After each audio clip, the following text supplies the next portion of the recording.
What's up gamers, Duma here. I got a good one for you today, just in time for Midyear Mayhem. What we did is take the 1-bar Bladeslinger Warden and rounded it out to a full 2-bar proper setup for open world PvP like Cyrodiil and Imperial City, with still being able to use the unique mix of melee and ranged playstyle that the Bladeslinger series brings to the table. It's extremely sturdy, more than a typical meta-ish Warden setup that gives you over 4k and shielding a second, and is completely capable of 1vx in groups like your typical solo experience. Pesky blowblades just get ran down and are mostly a non-factor, and when they come back and simmering or sated vampire bonk gank you, you typically have enough health and defensives to live through it, unless they got it off super clean or jump on you when you've already taken a lot of damage. It also works really great as a duo or even a small group due to what you bring to the table for them. It's honestly one of the more simple 2-bar setups to understand and play, and it's a bit different take on your typical Warden, where we're focused on sustained damage rather than burst. Also interesting, we're not a vampire and not running an execute. Totally a super odd setup that just works really well in today's game. It's basically taking this 1-bar build that is already kind of busted and making it even better. I have a bit of Outnumbered gameplay at the end to show it to you all in action, and I'm going to give you all the information you need, but cover it quickly, and I have the written guide up and available for you now over at the GAMEROOM.tv. Let's go. For this build, you can make it work with any stamina-based race. I really like Imperial here. It allows us to over-sustain a bit, which gives us some freedom on our bars. We have all 64 points in health, and here's our stats against a 3 mil dummy after a baseline cost for our ultimate, so not cheesing Balorg at all. And these weapon damage and pen numbers will shift around as you fight different players due to the sets we're wearing. We're also using the Serpent's Mundus, Bear Haunch Food, and Tripods.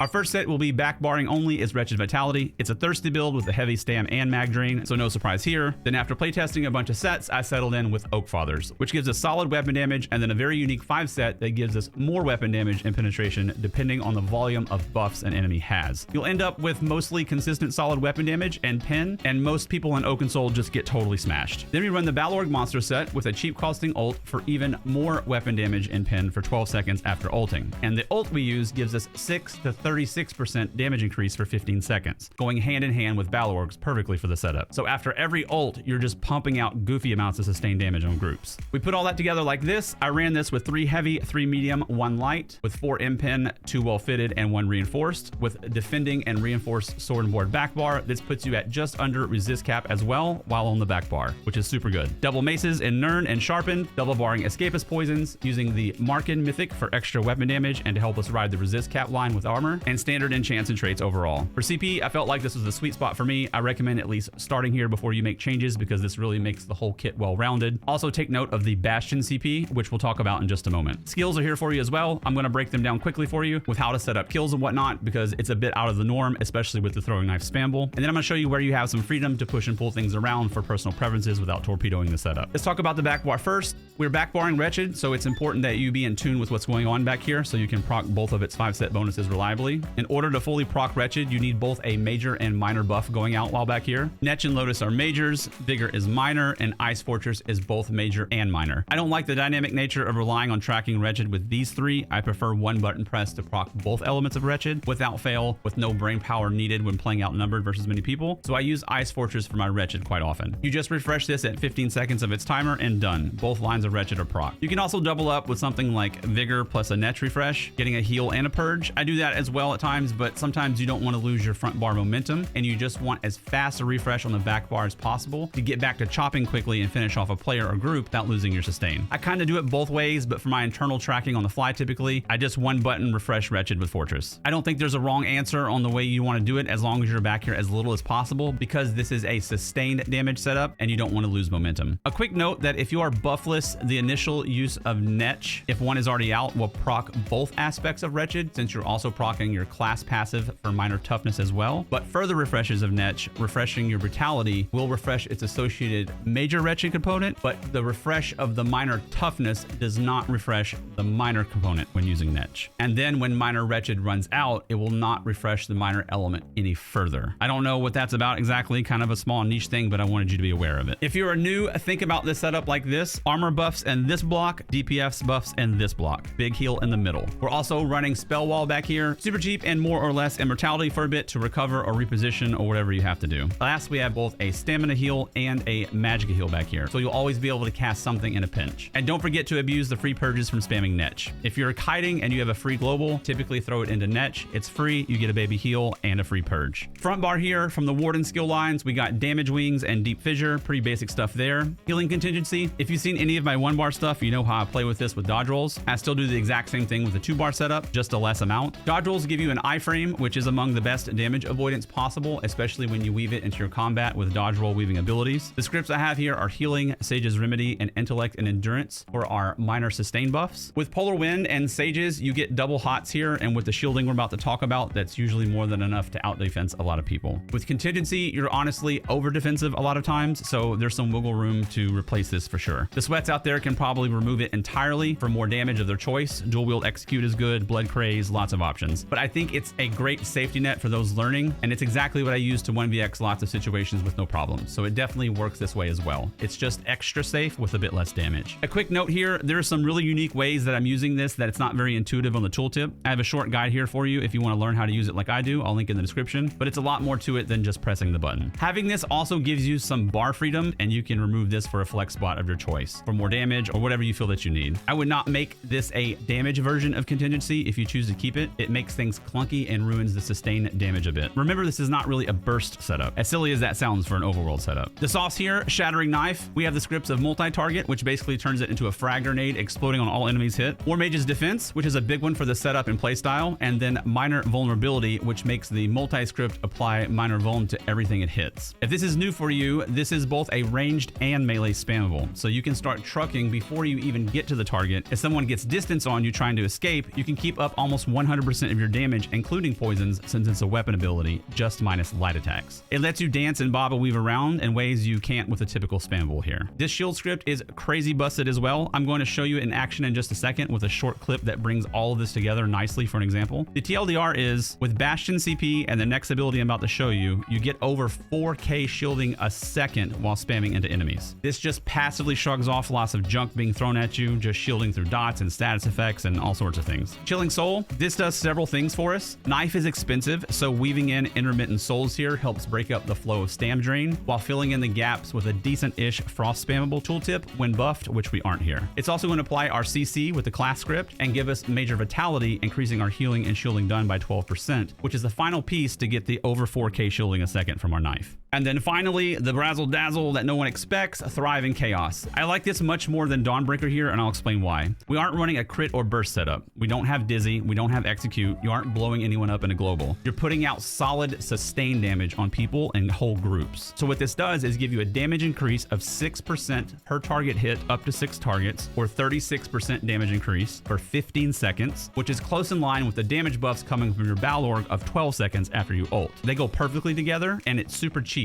So you're getting this constantly. It also applies a bleed to everything it hits, heals you based on that bleed, and stacks up hemorrhage on all the targets. If you want a quick example of how busted this can be, just from a survivability standpoint, here's a clip of the 1-bar version where I hit 3 to 4 people with it, I believe, and I have basically full immortality for its duration. Super solid from that standpoint. Then, when you set up your kill attempts opening with this, they don't expect this ramping up damage that's coming from it, and after it as you start parsing on them. If any non-sweat gets on their heels even for a second, it's typically over. They never catch up or have to run. I have a very simple clip here that by no means is a great display of skill or anything, nor is it any kind of highlight reel, but it just shows all this coming together mechanically really well for you to see, I think. So here we have this Sork who started to light me up in a tower when I was in stealth watching the Zerg. We easily recover and shrug it all off, kite a little bit to set ourselves up cleanly with buffs and build a little ultimate, and then here it all comes together. So we open with Fissure, throw out a Chilling Soul to land our class CC. They try to avoid it, but we ult right at the end of it, and the next light attack procs the escapist poisons, snaring them just inside of it so they catch the charm as they try to streak away. Right now, that ult dot is starting to get heavy and they don't know it yet, and we literally just parse on them with Throwing Knife. And there is no catching up from that for your average player out there in Cyrodiil. Sweats will shrug it off, but you aren't killing them solo anyway outside of a major misstep on their part. Now look at this. Let's rewind just a hair. Look at my health bar here. Every single global of my spammable is refreshing a 4.1k shield. Any sort of damage they did manage to squeak out here is just absorbed up and is a non-factor. And that's it, gamers. Super nasty and a unique way to play the Warden. I have a perfect little 1vx clip for you and a keep tower that shows all of this coming together really cleanly, I think, while being outnumbered. I threw in a few miscellaneous kills as well to show any new and learning players. You don't need to always have a big setup. You can just train your average geared player down in an open field with tons of your own tankiness. Let me know if you have any questions. Thank you so much for watching. I hope you enjoy this mid-year mayhem and have a wonderful day.